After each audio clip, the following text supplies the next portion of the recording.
अभी मैं आप लोगों के समक्ष शास्त्रीय कक्षा में हूँ। तो आज मैं वेदांग ज्योतिष पढ़ाता हूँ। वेदांग ज्योतिष में युगे सौर नक्षत्राणां चेन्दो अयनानां पर्वणां च संख्या कला काष्ठाश्च यह पाठ्यांश है। तो 35 शतं पौघ्नं एकोनमयनान्येते पर्वणां च चतुष्पादी काष्ठानां च विताः कलाः।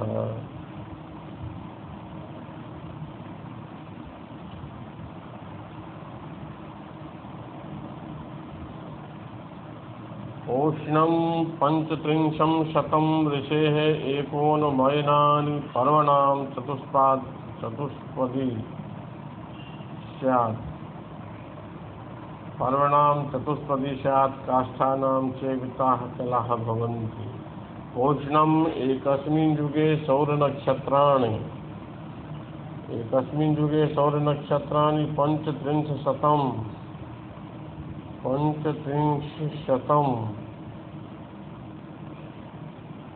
35उपरि शतं 35 शतं भवन्ति। एकस्मिन् युगे सौरनक्षत्राणि एकस्मिन् युगे सौरनक्षत्राणां संख्या 35 भवन्ति। एकस्मिन् युगे ऋषेः चन्द्रस्य एकोनमयनानि 34 अयनानि भवन्ति। 34 अयनानि भवन्ति एकस्मिन् युगे ऋषेः चन्द्रस्य। अर्थात यदि एकस्मिन् पंचवर्षात्मके युगे सप्तषष्ठे चन्द्रमासाः भवन्ति।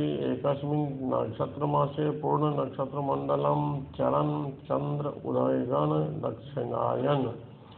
उदगयन् दक्षिणायन रूपे द्वे अयने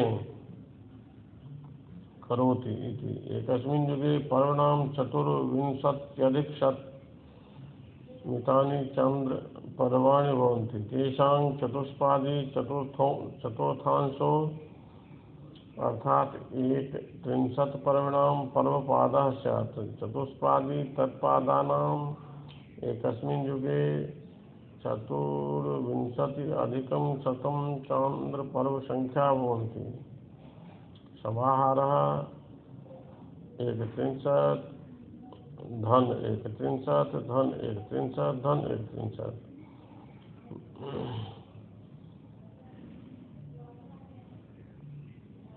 इति 24,000 भवति।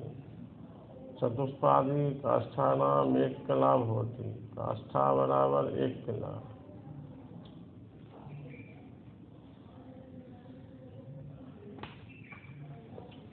पंचत्रिंशतं सुधाकर महोदयस्य भाष्यमत्र कथ्यते। उष्णं सौरं नक्षत्रमानं युगे 35 शतं 35 भवति। तदिदं मानं 35 तत्प्रमाणानि युगे ऋषेश्चन्द्रस्यानयनानि भवन्ति। युगे यानि चन्द्रपर्वाणि 24,000 भवन्ति। तेषां चतुर्थांशः पर्वपादः कथ्यते। तेन युगे पर्वणां चतुष्पादी 24,000 एतन्मितानां काष्ठानां चैका कला भवति। अर्थात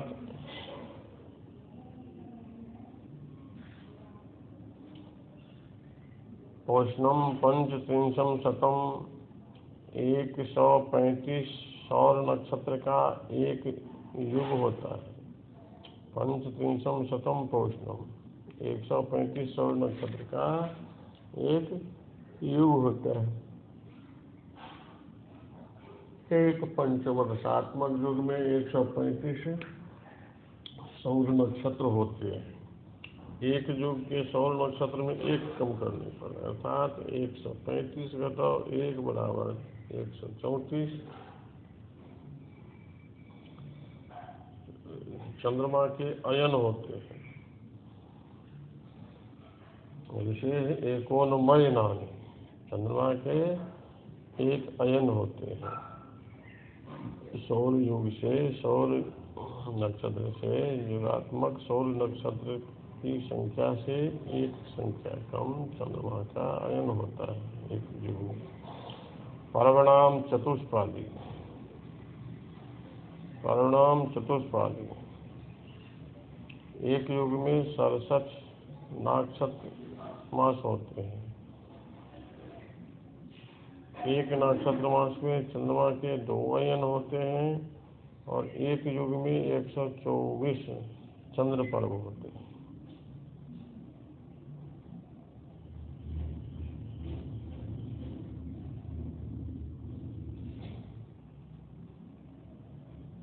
पर्वनाम चतुर्विंशत्यधिकशतम् मितानि चंद्र पर्वाणि भवन्ति।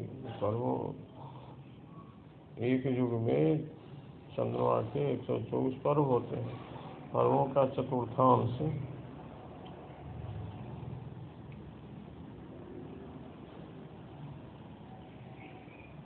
31 होते हैं तथा पाद में 31 पर्व होते हैं। एक पाद में 31 पर्व, 4 पादों में 124 पर्व, 124 काष्ठा की एक कला होती है। चतुष्पदी के साथ काष्ठा नाम, 124 काष्ठा की एक कला होती है। 5 अक्षरों के उच्चारण तुल्य काल एक काष्ठा कहलाता है। उसके बाद युगगत सावनेन्दु नक्षत्र मासानां संख्या सावनादि मास गत दिन संख्या च कथ्यते ग्रंथकारेण। सावनेन्दुस्त्रिमासानां षष्ठिः शैकदुशाब्दिका द्वित्रिंशत् सावनस्याब्दः षोडशस्त्रीणां विवर्जयः। षष्ठिः शैकदुसप्तिका सावनेन्दुस्त्रिमासानां संख्या भवति। द्वित्रिंशत् सावनस्य मासो भवति। सः अर्धः षोडश स्त्रीणां पर्ययः।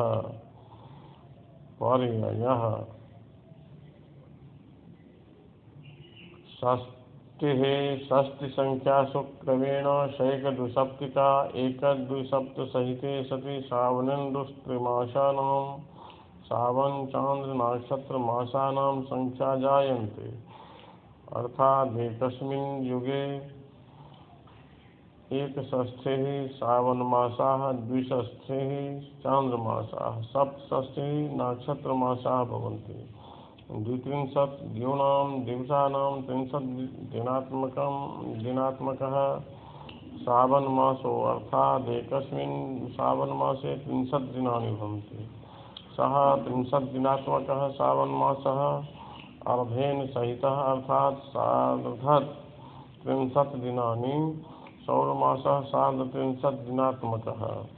स्त्रीणां नक्षत्राणाम् एको परिभ्रमणजन्यकालः चन्द्रकृतः नक्षत्रमासः। एकस्मिन् नक्षत्रमासे 27 दिनानि भवन्ति, अर्थात् चन्द्रो यावतो कालेन एकं नक्षत्रभगणं भूते स एव कालो नक्षत्रमासः। स तु 27.21/27 दिवसात्मकः जायन्ते। अत्र सुधाकर महोदयस्य भाष्यम् इदं वर्तते। षष्ठिः क्रमेण एकेन द्वितेन सप्तभिश्च युता तद्यक्रमेण युगे सावनमाससंख्या एकषष्ठिः, चान्द्रमाससंख्या द्वाषष्ठिः, स्त्रीमासानां नक्षत्रमासानां संख्या सप्तषष्ठिः, द्वित्रिंशत् सावनदिवसानां सावनो मासो भवति। जः सौरोब्धः स एव स्त्रीणां नक्षत्राणां पर्जयो भ्रमः सौराब्धकालेन रविरेकं नक्षत्रं भुङ्क्ते।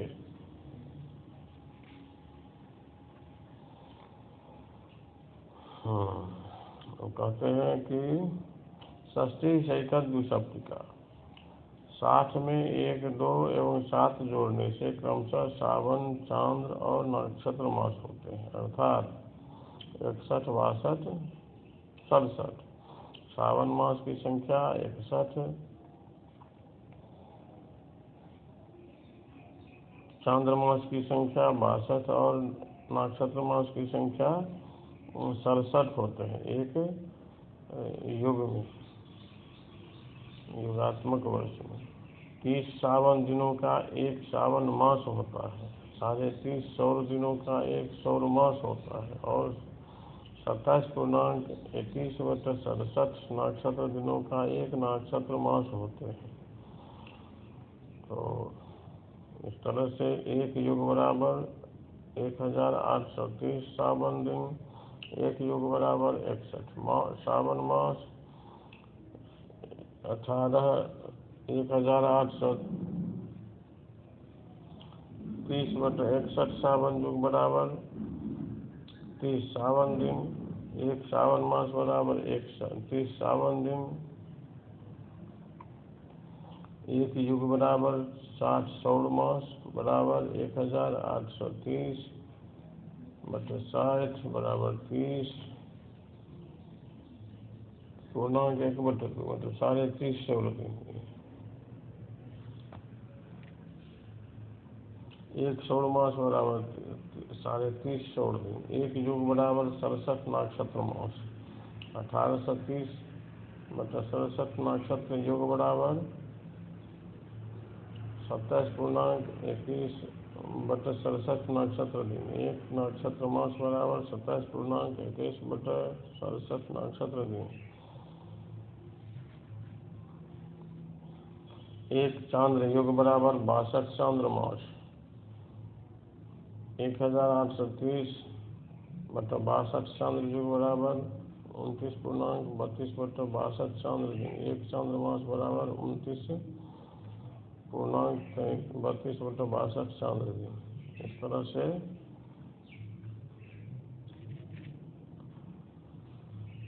एक पंचवर्षात्मक युग में सावन, चांद्र और नक्षत्र मासों की संख्या, एक मास में दिनों की संख्या, प्रत्येक मास में दिनों की संख्या, इस सब का ज्ञान हम इससे प्राप्त किए हैं इस श्लोक से। अब इसके बाद अश्विनी आदि जो नक्षत्र कहा गया है पहले, उन नक्षत्रों का अधिपति अगले श्लोक में कहा जा रहा है।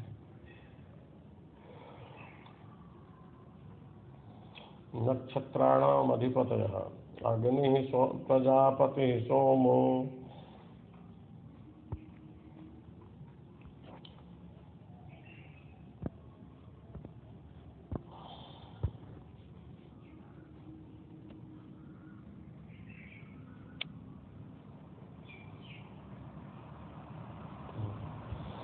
अग्निः प्रजापतिः सोमो रुद्रो ऋतुर्बृहस्पतिः सर्पस्य पितरश्चैवार्यभाश्च सविता त्वष्टाथ वायुश्चेन्द्राग्निमित्रैः च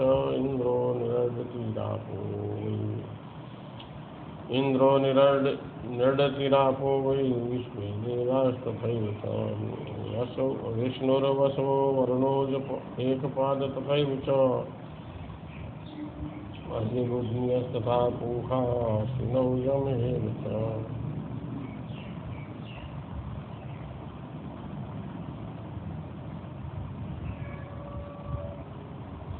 अग्निः प्रजापतिः सोमः रुद्रः द्वितीयः बृहस्पतिः सर्पः पितरः च एव भगः च अर्यमा अपि च सविता त्वष्टा अथ वायुः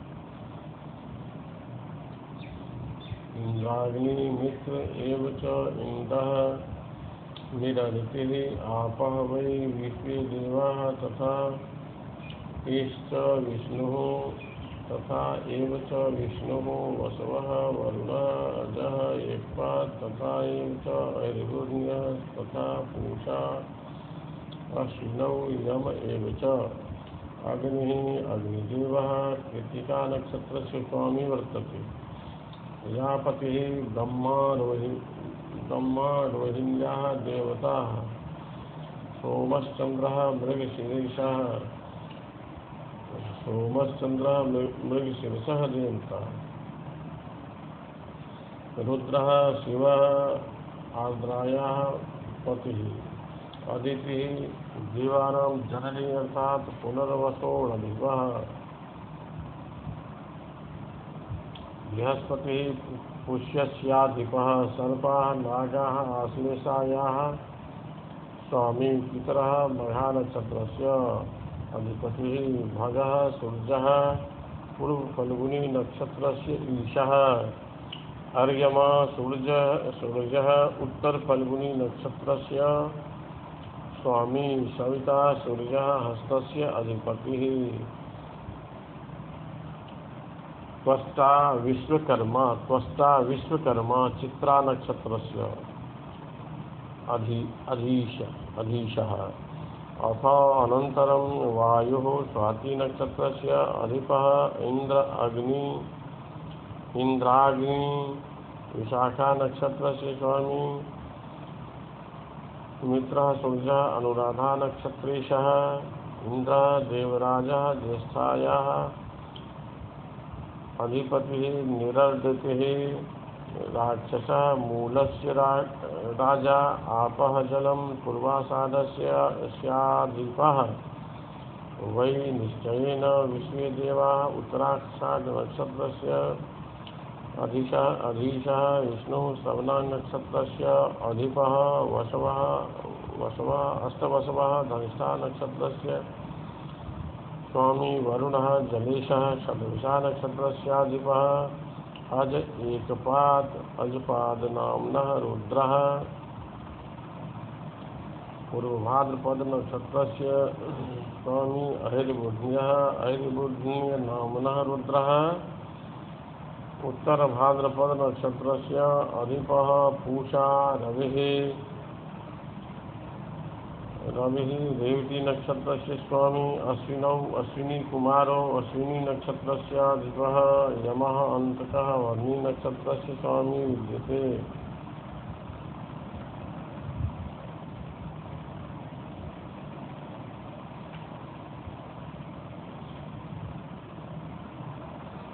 इसमें इस तरह से समझना चाहिए कि अग्नि पृथ्वी का नक्षत्र का स्वामी अग्निदेव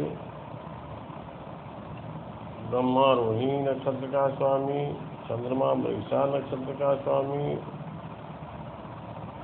रुद्र महादेव आर्द्रा नक्षत्र का स्वामी अदिति देवमाता अदिति पुनर्वसु नक्षत्र का स्वामी बृहस्पति पुष्य नक्षत्र का स्वामी सर्प देवता आश्लेषा नक्षत्र का स्वामी पितर मघा नक्षत्र का स्वामी सूर्य उत्तर फल्गुनी नक्षत्र का स्वामी सूर्य पूर्व फल्गुनी नक्षत्र का स्वामी अर्यमा उत्तर फल्गुनी नक्षत्र का स्वामी सूर्य हस्त का स्वामी विश्वकर्मा चित्रा नक्षत्र के अधिपति वायु स्वाति नक्षत्र के अधिपति इंद्र एवं अग्नि विशाखा नक्षत्र के स्वामी मित्र अनुराधा नक्षत्र के का स्वामी इंद्र ज्येष्ठा नक्षत्र का स्वामी निर्जति मूल नक्षत्र का स्वामी जल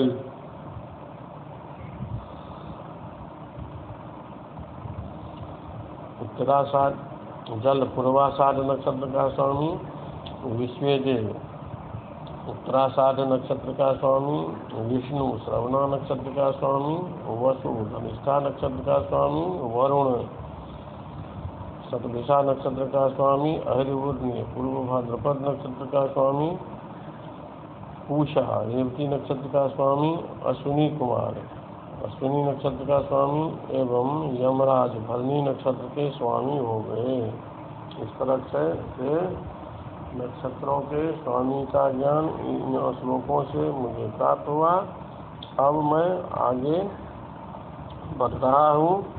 आगे नक्षत्रेशाणाम प्रयोजनम, नक्षत्राधिपति जो कहे गए हैं उनका प्रयोजन क्या है, इसके प्रसंग में अग्रिम श्लोक में कहा जा रहा है।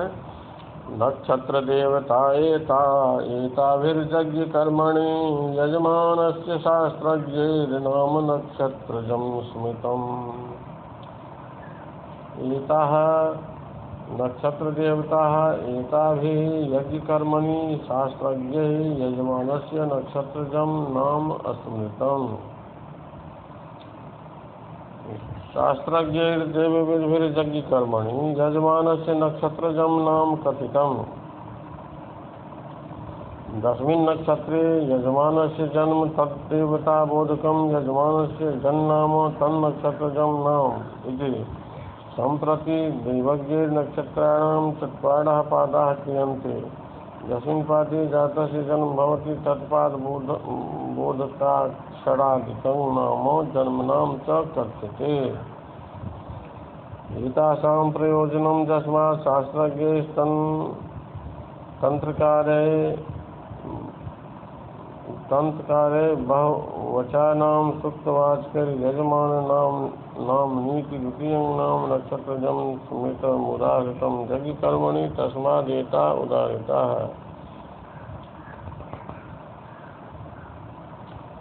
इस तरह से कहते हैं कि एताः नक्षत्र देवता एताभिः यज्ञ कर्मणि शास्त्रज्ञैः यजमानस्य नक्षत्रजं नाम स्मृतम्। ये नक्षत्रों के देवता हैं। एताः नक्षत्र देवता और एताभिः यज्ञ कर्मणि, इन देवों के द्वारा ज्योतिष शास्त्र के मणमज्ञ विद्वान यजमान के यज्ञादि कार्यों में नक्षत्रजन्य नाम को कहें। इन्हीं के आधार पर कहते हैं। इस तरह से इसीलिए इसकी व्यवस्था की गई है शास्त्रकारों के द्वारा। अब अग्रिम श्लोक में शुभ कर्मसु वर्ज्याणि उग्र क्रूर संज्ञक नक्षत्राणि, नक्षत्रों के उग्र क्रूर संज्ञक संज्ञा अग्रिम श्लोक में कहा जा रहा है। उग्राण्यार्द्रा च चित्रा च विशाखा श्रवणोऽश्वयुक् क्रूराणि तु मघा स्वाति ज्येष्ठा मूलं यमस्य यत्। आर्द्रा च चित्रा च विशाखा श्रवणः अश्वयुक् उग्राणि तु मघा स्वाति ज्येष्ठा मूलजमस्य यत्। क्रूराणि नक्षत्राणि सन्ति। आर्द्रा चित्रा विशाखा श्रवणा अश्विनी एतानि नक्षत्राणि उग्रसंज्ञकानि सन्ति। तो किन्तु मघा स्वाति ज्येष्ठा मूल भरणी एतानि नक्षत्राणि क्रूरसंज्ञकानि सन्ति। एतानि नक्षत्राणि शुभकर्मसु वर्जितानि अविचारादि उग्र क्रूर कर्मसु विहितानि सन्ति। अन्यानि नक्षत्राणि मंगलकारिणी सन्ति इति बोध्यानि। शुभकर्मसु एतानि नक्षत्राणि मंगलकारिणी एतदतिरिक्त अन्यानि उग्र क्रूरातिरिक्तानि नक्षत्राणि शुभकर्मसु मंगलकारिणी सन्ति। इदानीं शुभकर्मणि वर्ज्यानि उग्राणि क्रूराणि च नक्षत्राणि कथ्यन्ते उग्राणीति। आर्द्रा चित्रा विशाखा श्रवणा अश्विनी एतानि षट् नक्षत्राणि उग्राणि सन्ति। मघा स्वाति ज्येष्ठा मूल यम भरणी एतानि क्रूरसंज्ञकानि क्रूराणि नक्षत्राणि सन्ति। मुहूर्तचिन्तामणौ रामीन् च पूर्वात्रयं मुहूर्तचिन्तामणौ नक्षत्रप्रकरणे ग्रन्थकारेण श्रीरामदैवज्ञेन पूर्वात्रयं जाम्यमध्ये उग्रं क्रूरं कुदशता इत्यनेन उग्रमेव क्रूरं कथ्यते। तथैतद् गणे ज्योतिष वेदांग गोप्तेभ्यो बहूनि भिन्नानि पठितानि सन्ति। कहने का मतलब है कि यह उग्र संज्ञक और क्रूर संज्ञक नक्षत्र हुए। मुहूर्त चिंतामणि में राम दैवज्ञों के द्वारा क्रूर संज्ञक और उग्र संज्ञक दोनों नक्षत्र एक ही कहा गया। एक ही नक्षत्र का नाम उग्र संज्ञक, उग्र और क्रूर है। पूर्वात्रयम जाम्य मघा, तीनों उत्तरा, भरणी और मघा ये उग्र संज्ञक और क्रूर संज्ञक नक्षत्र कहे गए हैं मुहूर्त चिंतामणि में। तो मुहूर्त चिंतामणि का मणि के ग्रंथकार का मत वेदांग ज्योतिष के ग्रंथकार से भिन्न है।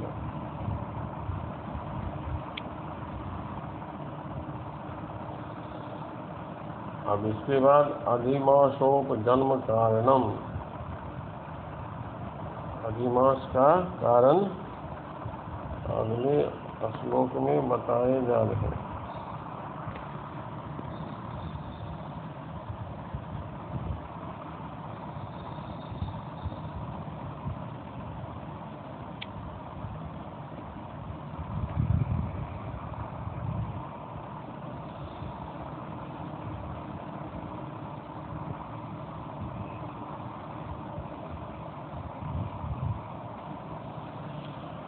यूनं द्विषष्टिभागेन ज्ञेयं सौरं सपार्वणं गतकृता उपजायेते मध्यन्ते चादिमासकम्।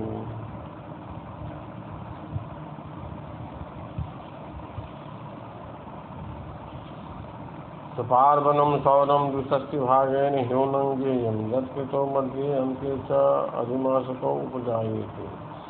स्वपार्वणं युगादितः वर्तमान कालं तावदानीतं पर्वगणमानं द्विषष्टिभिर्विभाजिते सति प्राप्तेन फलेन तदेव ह्यूनं विचोदितं। सौरं सूर्यपर्वगणमानं ज्ञेयं बोध्यं यत् कृतौ एवं कृते मध्ये युगमासानां मध्ये 30 सौरमासान्ते एकः तथा अन्ते षष्टितमः सौरमासान्ते अधिमासकौ धूमलमासौ उत्पद्येते।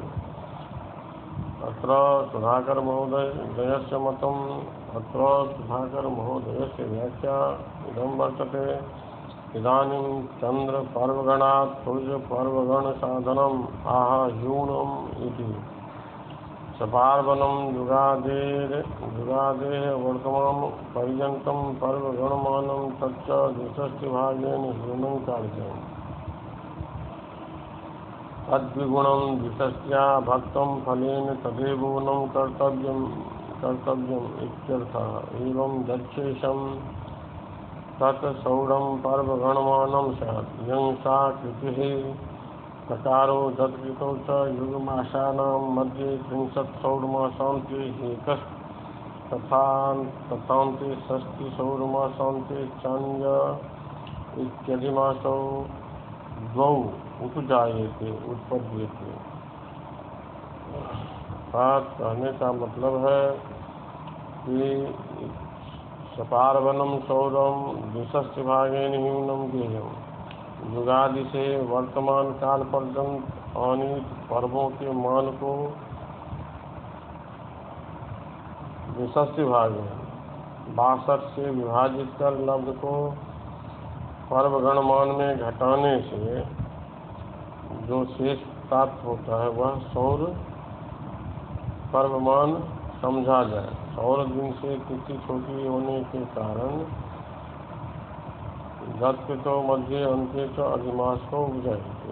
सौरमास के मान से तिथि का मान छोटा होने के कारण मासों के मध्य में अर्थात तीसवें और सौरमास के अंत में एक एवं अंत अर्थात 60वें सौरमास के अंत में दूसरा अधिमास उत्पन्न होता है। अर्थात एक पंचवर्षात्मक युग में 2 अधिमास होता है। इस तरह से आज के इस पाठ में बहुत विषय पर बोध चर्चा हुई। और इसके साथ आज का यह पाठ समाप्त हो रहा है। इसमें कोई जिज्ञासा हो, जिज्ञासा को रखेंगे, जिसका समाधान